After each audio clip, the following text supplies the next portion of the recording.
Bayangkan seseorang yang setiap pagi, hal pertama yang ia lakukan mengecek notifikasi di ponselnya.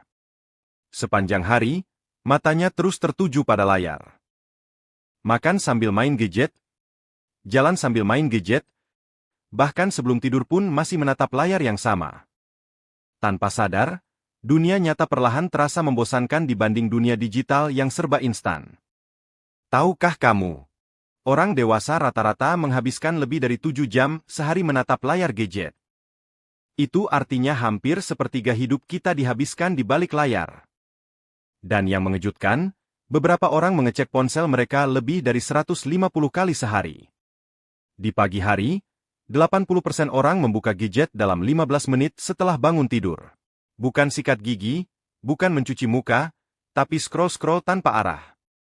Anak-anak pun tak luput dari kecanduan gadget.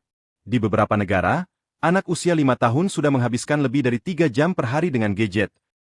Padahal itu masa keemasan mereka untuk bermain, berinteraksi, dan tumbuh secara alami. Lebih parah lagi, kecanduan gadget bisa menyebabkan nomophobia, rasa panik berlebihan saat ponsel tertinggal atau kehabisan baterai. Ya, ini nyata. Dan semakin banyak orang mengalaminya. Awalnya, semua terasa menyenangkan. Main game sebentar, scroll-scroll media sosial, nonton video lucu sebelum tidur. Tapi tanpa sadar waktu mulai terkikis. 1 jam terasa 5 menit, 5 menit berubah menjadi berjam-jam. Tubuh kamu mulai memberi tanda. Mata cepat lelah, kepala sering pusing, leher terasa kaku. Tidur kamu pun tak lagi nyenyak. Bangun pagi jadi berat, semangat menghilang entah kemana. Dan yang paling berbahaya bukan sekadar lelah fisik, tapi rusaknya fokus, turunnya konsentrasi, dan hilangnya rasa ingin tahu terhadap dunia nyata. Hubungan sosial pun menjadi buruk. Lebih nyaman menyapa lewat layar daripada bertemu tatap muka. Lebih peduli komentar orang asing daripada suara hati sendiri.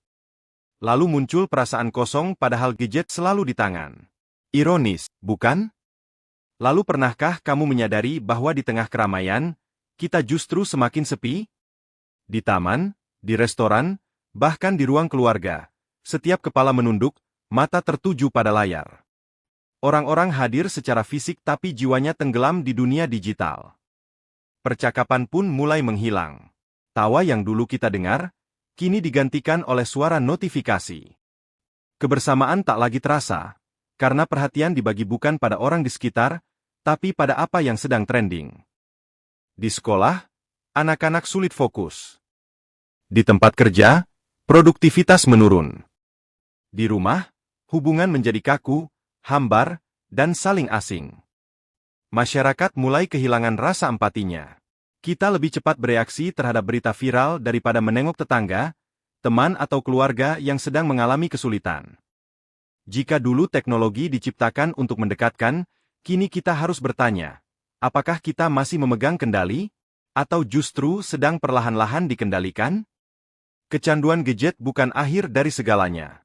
Setiap kebiasaan bisa diubah, asal kita sadar dan mau mencoba.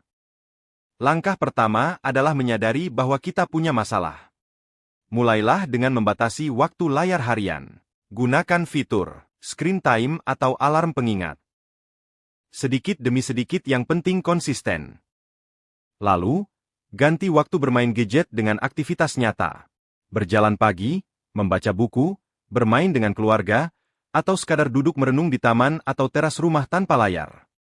Buat juga zona bebas gadget di rumah. Misalnya, meja makan atau kamar tidur. Taruh gadget kamu saat waktu istirahat. Biarkan malam benar-benar menjadi waktu untuk tidur dan mengisi ulang energi tubuh. Yang paling penting, jangan lakukan sendiri. Ajak keluarga dan teman untuk bersama-sama membangun kebiasaan sehat. Ini bukan soal teknologi yang salah, tapi tentang jeratan gadget yang perlahan kita lepaskan. Ingat, teknologi diciptakan untuk membantu hidup kita, bukan untuk mengambil alihnya. Mulailah dari sekarang. Bukan untuk meninggalkan gadget sepenuhnya, tapi untuk kembali menemukan kendali atas waktu, perhatian, dan hidup kita sendiri.